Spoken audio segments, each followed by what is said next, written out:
I have no topic for this one.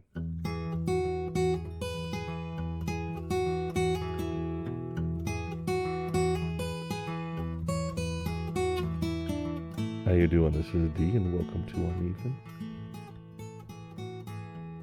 It is now 4:50 in the morning.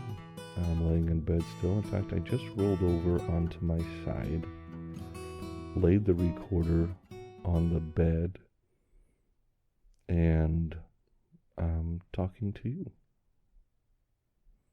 I already recorded 2 episodes this morning.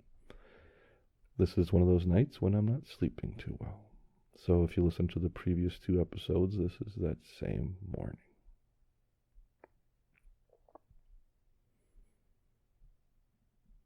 I have this huge spreadsheet. Oh, there's a Freudian slip if you ever heard one.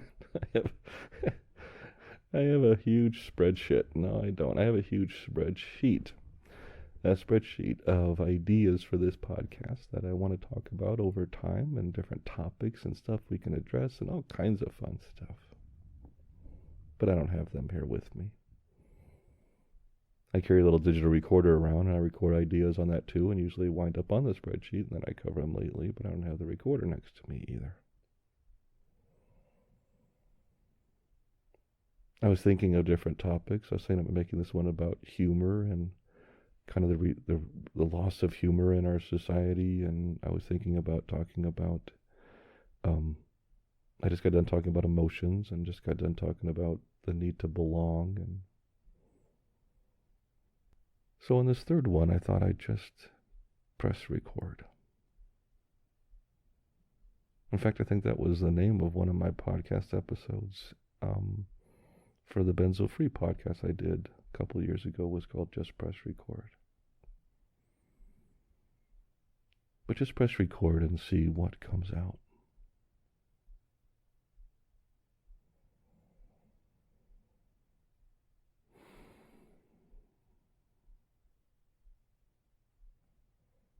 So how you doing?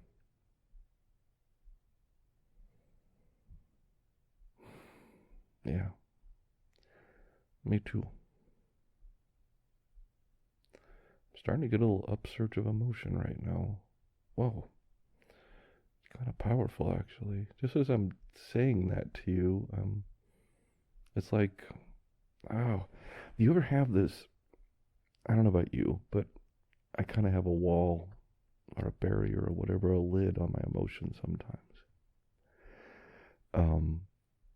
And it's not something I can like manually lift off. Something else has to, like a movie will set it off, or a commercial will set it off. It's weirdest time, and you'll just start to tear up or feel emotion or cry or whatever and let it loose. But it takes something to trigger that, to kick that off.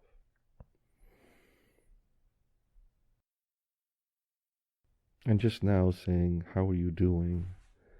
I'm staring at the red light that's on my digital recorder. Because it's dark in here. I'm still at night, so I'm just talking to you, and I just see this red circle that's telling me that the digital recorder is recording. And I don't know, I'm seeing that as you, as whoever you are. And as soon as I did that, I just got this like surge of emotion starting to come up, and it was, I don't know, it's kind of cool, actually, to have that feeling come up, just to think about it. I think where my mind went at that point was just thinking about all the struggles so many of you go through. And thinking that maybe somebody else is laying in bed right now, just listening to my voice as I'm lying in bed now, seeing that red circle as being somebody I can talk to. Maybe part of it is just realizing how many people there are out there right now that are so alone. I thankfully have a spouse who I love and who loves me, and that is the greatest gift I think we can get in this life. are one of the greatest gifts. But right now I'm in the spare room, which I sleep in here quite often. I snore sometimes, and so I sleep in the spare room quite a lot, actually. Um, but I do want to get back. I want to get back to where I'm sharing the bed again with my wife, to sleep and go to bed at night. It's just habit becomes habit quite quickly and easily. And sometimes you got to make those changes, but I need to probably lose a little bit of weight, get myself a little healthier to try to control some of my snoring. She's a light sleeper, and so she can't sleep through it. So I come here just so I can let her get a good night's sleep. I know many of you have similar situations, especially if you've been married for a little while. This is far more common than anybody tells you.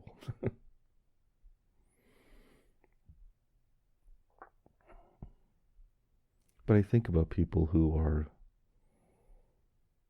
don't have that. I think having somebody in my life is so important to me. It's something that's very essential to my well-being, that I really feel for those who don't have that, especially those who really want it and don't have it. I have a good friend who just lost her mother a couple days ago, who had been taking care of her for a long period of time, and she just passed away, but who has very few friends in her life, and an estranged brother, and I think she's got to feel incredibly alone right now. In fact, I was trying to encourage my wife to fly down to spend some time with her, and she may go do that here in a couple of days, just because I think she needs some support. So, but I know so many people like that who are just gotten used to being alone, but don't like it. And I know dating is, I think, never been harder than it is today. And I think finding that person you want to spend time with has never been harder. And I feel for those people. And even if you are in a committed relationship, in a marriage or long-term relationship of some kind, it doesn't mean you don't feel alone. In fact, sometimes you can be in a relationship and feel very alone. Like we've all been there at times.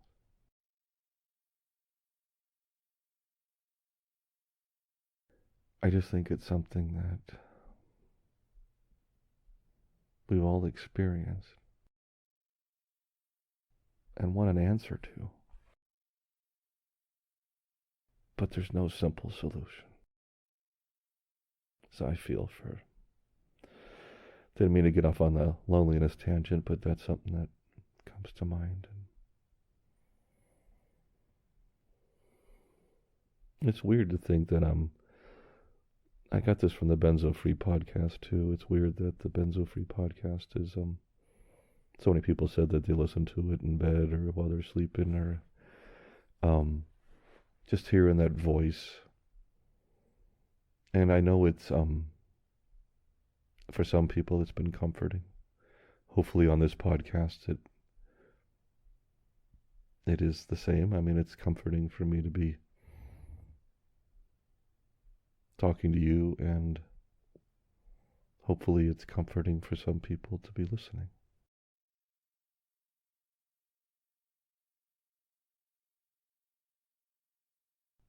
It's weird though, because I think I have this internal alarm for being creepy, for not being creepy.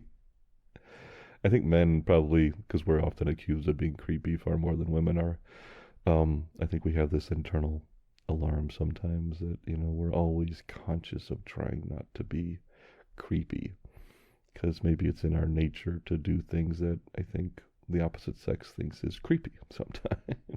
And I can see it. I can see it. And so laying here, all cozy and in my PJs and talking to you and whoever you are,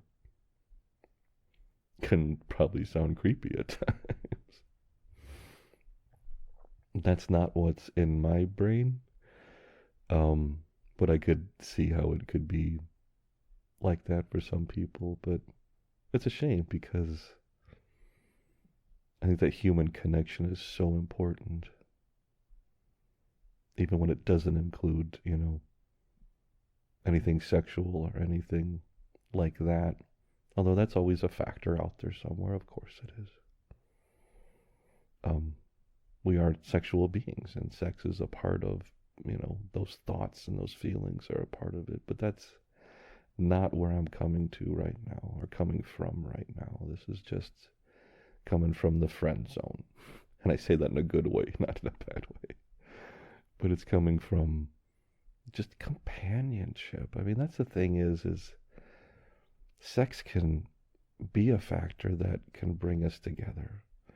But it could also be a factor that can split us up because it's such a complex thing. Oh my God. It's so simple yet so complex and affects so many things we do. And if you think I can tell you and explain it to you, I'm a novice trying to figure this stuff out.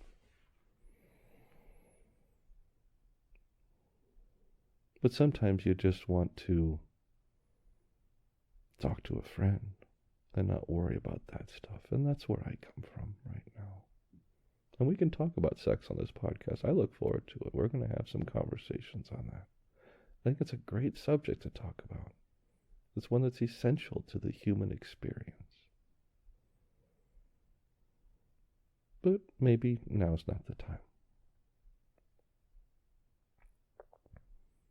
There are also times when I think we all just need a friend. Just somebody to know we can open up to completely. But,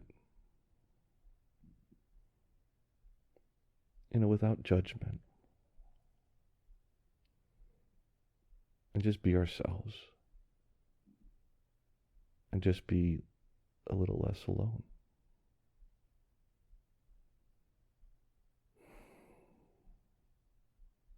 There come the emotions again. Oh, they kind of creep up, don't they?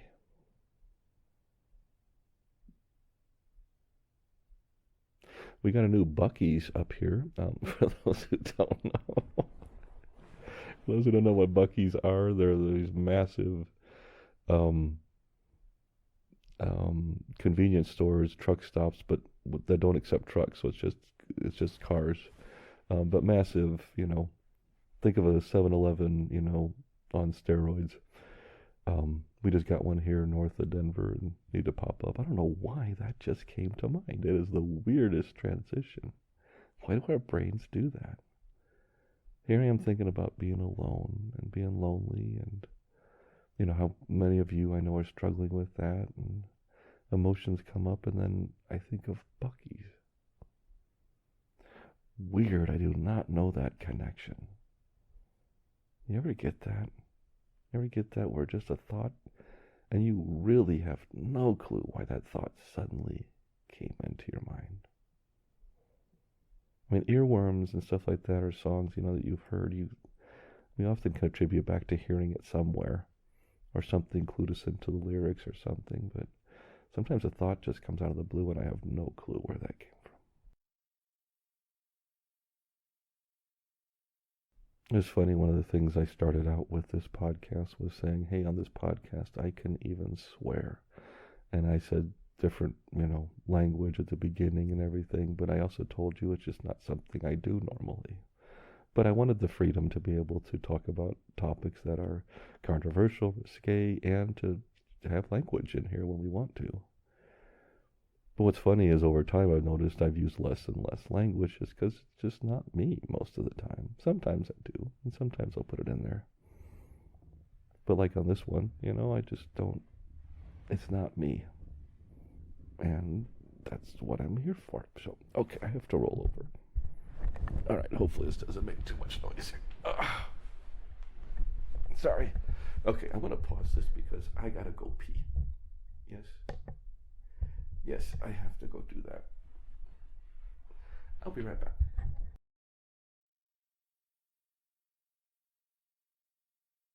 We have to have some boundaries, don't we? That's one thing I can tell you I will not do is my bathroom time is my own time, and it is not going to be part of this conversations on the podcast. Sorry, that's just not something I would ever want to put you through. So, but I do have to get up a few times each night to go use the facilities. It's the new me, and so that was my break. And I come back and I say hello again. I have flipped over. I am now on my right side. And still talking to you. It's kind of crazy. Speaking of the loneliness, it just kind of got me thinking, but I do wonder why it's so hard for us to find others we want to spend time with, whether it's in a marriage, committed couple relationship, lover relationship, or in a friend relationship, or, any of those, a colleague or whatever. And why does it get harder as we get older, too?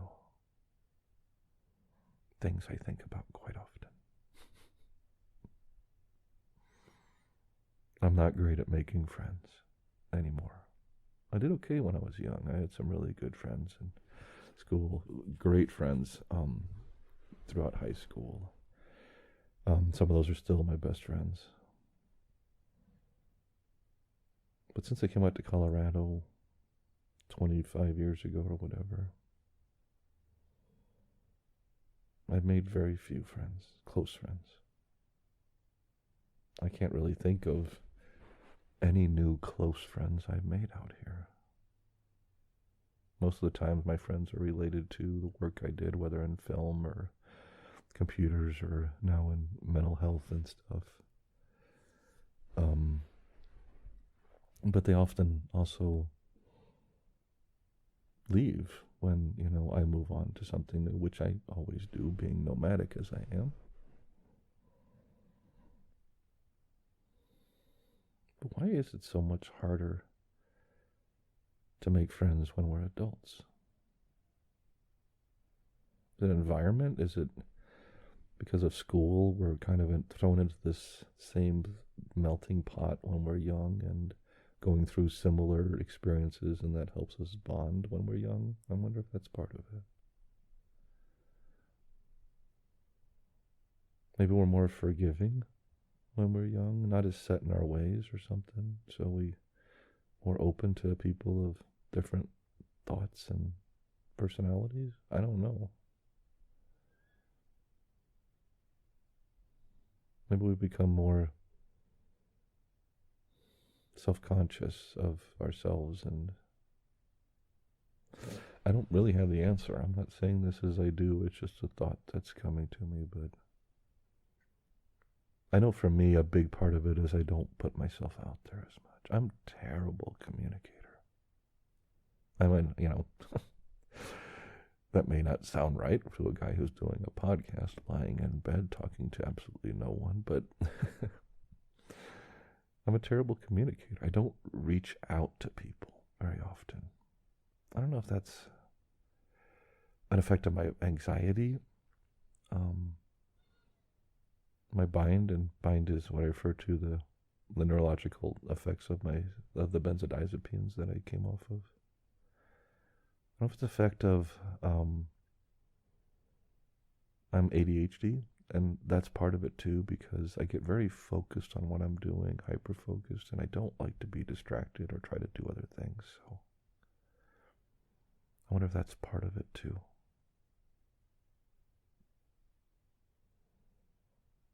I don't really know.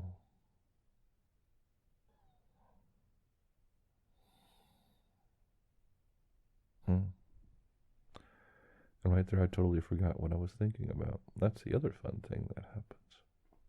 What was the topic I was just talking about? I have absolutely no clue right now. Sometimes it comes back to me, and sometimes it doesn't.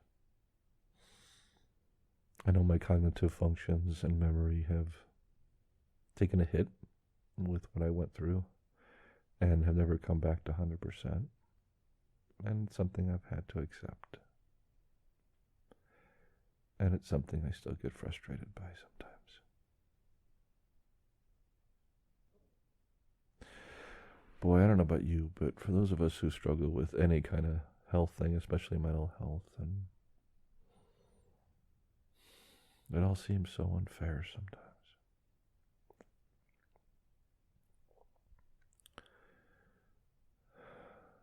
I so badly want to say, why me? I do.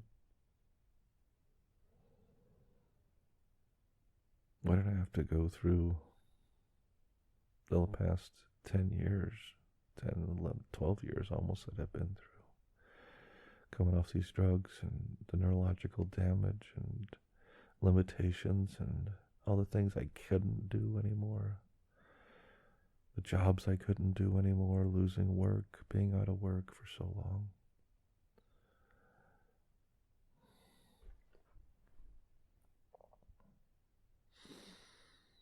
I don't know for you what it is. Maybe it's straight up anxiety, which is rough enough even without the benzo thing on top. I have ADHD too, so that on top of it makes it kind of fun. Wait a minute, I think I remember what that last topic was. ADHD was part of it. Oh, reaching out for friends. That was what it was. Yeah, I'm not very good at that. Okay. There's my brain.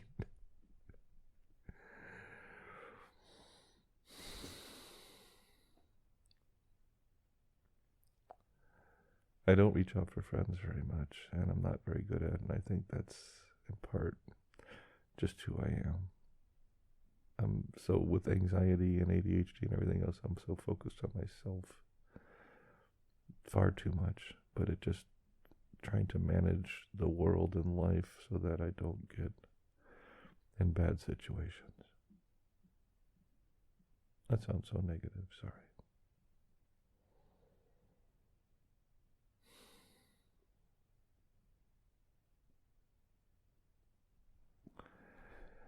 But these limitations that I have and limitations that we all have, and most of you listen to this because you're struggling with something. Some of you have come over from the Benzo Free podcast and are dealing with the complications of benzodiazepines, and I get that. Some of you have struggled with anxiety your whole life, or have panic attacks, or GAD, or some other condition that just struggles. Some of you also have ADHD. Some of you have bipolar. Some of you have all kinds of different conditions that affect how we see and deal with the world.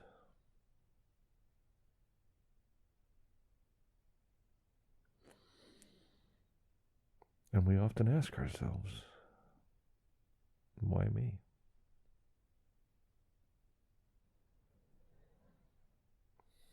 Unfortunately, those pity parties don't get us very far. And they don't really help us at all. But on occasion,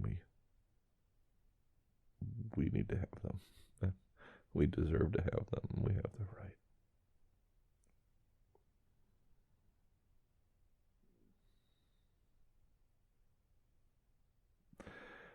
The thing is, I'm not looking for sympathy, even empathy. And on occasion I am. I'll admit it. On occasion I'm looking for sympathy. I think we each value that, and to some degree, and it's helpful when other people do get what you're going through and acknowledge it. But I know equally so it's not a path to improving my life.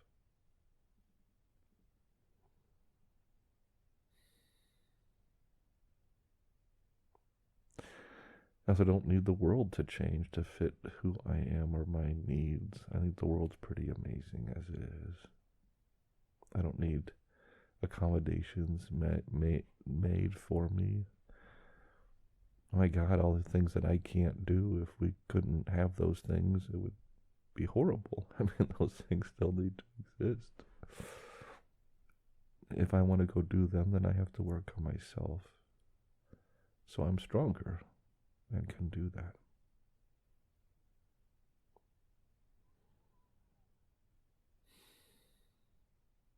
I'm not always good at doing that. Often not, but one step at a time.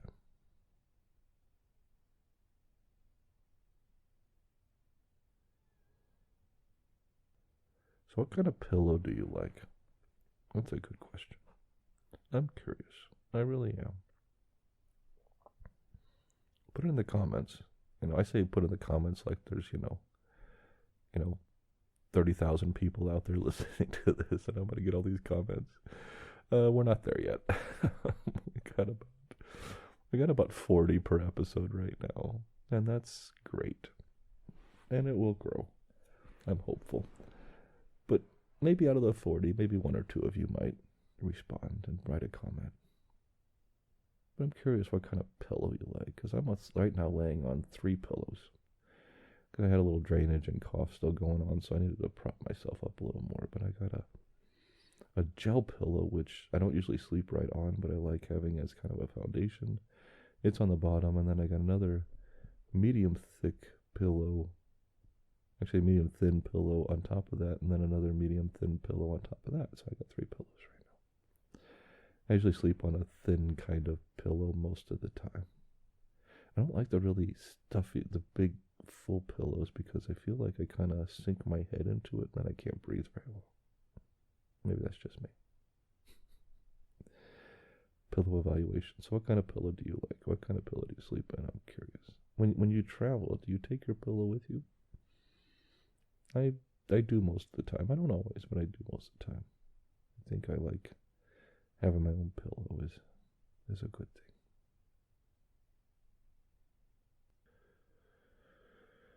Okay, my mind just wandered there. I may even started to doze for a second. I don't know. If you hear me snore, let me know, would you? Hey, this is Dee. Sorry for this brief interruption. I do need to remind everyone that this podcast is for informational purposes only and should never be considered medical, psychological, or professional health advice of any kind. If you or someone you know is dealing with significant mental health issues, please seek professional help. Resources can be found in our show notes and on our website at unevenpodcast.com. And now, back to the podcast.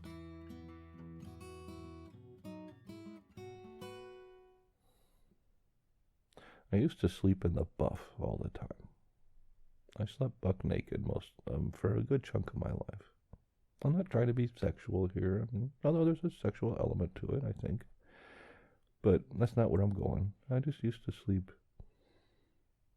naked for a long time. Even in the first several years of the marriage, I was naked. But the last maybe 10 years, I don't know how it happened. I just started wearing PJs. And now I do every night. There's definitely benefits. I mean, I can get up and just go and let the dog out, and I don't have to grab something or throw a rope on, and walk around the house a little easier without having to worry about who's out there. A little warmer, at night, but I used to love sleeping naked and always enjoyed that. It was just something that was a benefit to it, I think. I felt like I aired out a little bit. You ever get that? Where you just feel like you air out a little bit. I think wearing, something all the time, I feel like I'm always trapping in whatever that is on my,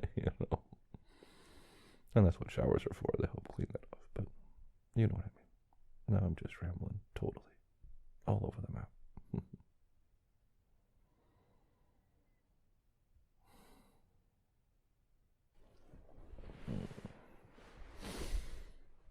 Okay.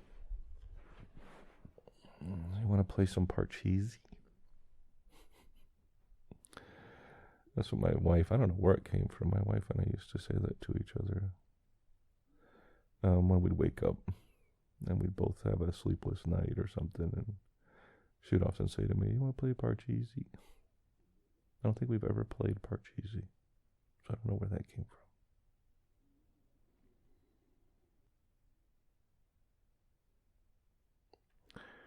And there I dozed again. Maybe I should turn this off and see if I can go to sleep. But I know I won't. It's weird. I need to have some distraction for the brain. Are you that way? You need to have... It's like I can fall asleep to listening to or watching a video or something, or sometimes turn on like Pluto TV, one of those online stations that have all the old stuff on it, and watch old episodes of Cheers or something. And you know, I've seen it before, and I just lay it in the background, but it's something enough to take my mind, so my mind just kind of break free, and then I fall asleep, and I'm okay.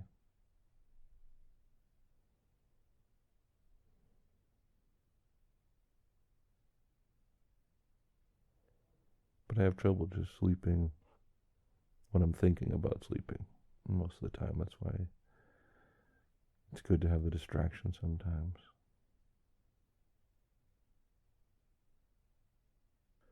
Okay, I'm going to see if I can get back to sleep here.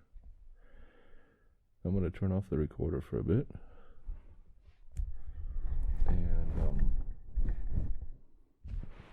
And maybe you can get to sleep too. Or not.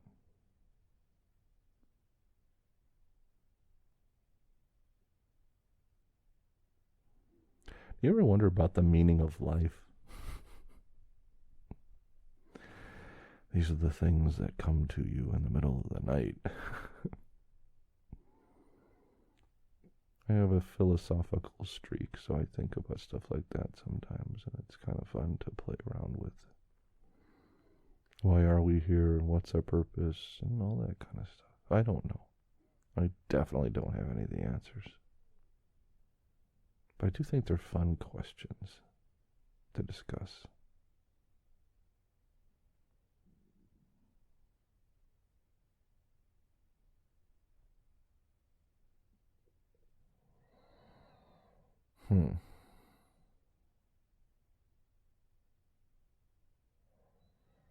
I'm getting kind of sleepy, so I'm going to try to doze.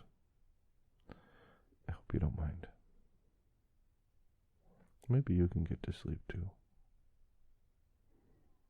Go ahead, just close your eyes.